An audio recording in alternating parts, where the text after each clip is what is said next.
Go to Google Ads and log in. In the dashboard, click on Tools from the left menu, and under Planning, select Keyword Planner. Google provides two options. Discover New Keywords helps you find new keyword ideas based on a topic, website, or product, whereas Get Search Volume and Forecasts provides estimated search volume, cost per click, CPC, and competition level for specific keywords. Click Discover New Keywords. Enter a keyword, website URL, or product related to your business. Now click Get Results to see a list of related keywords. To get keyword data relevant to a specific country, click on the current location and type the country name in the search bar and select it.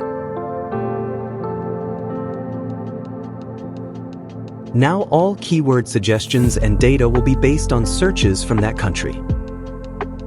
For each keyword, you'll see average monthly searches. Competition indicates how difficult it is to rank for the keyword, low, medium, or high. Top of page bid, low and high range shows estimated cost per click for Google Ads.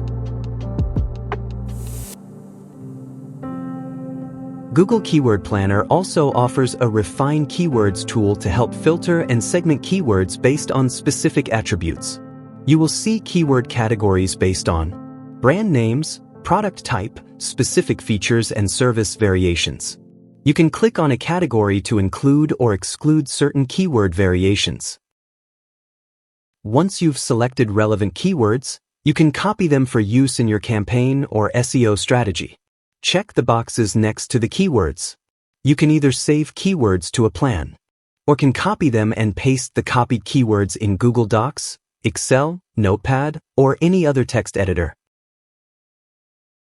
That's how you can use Keyword Planner in Google Ads.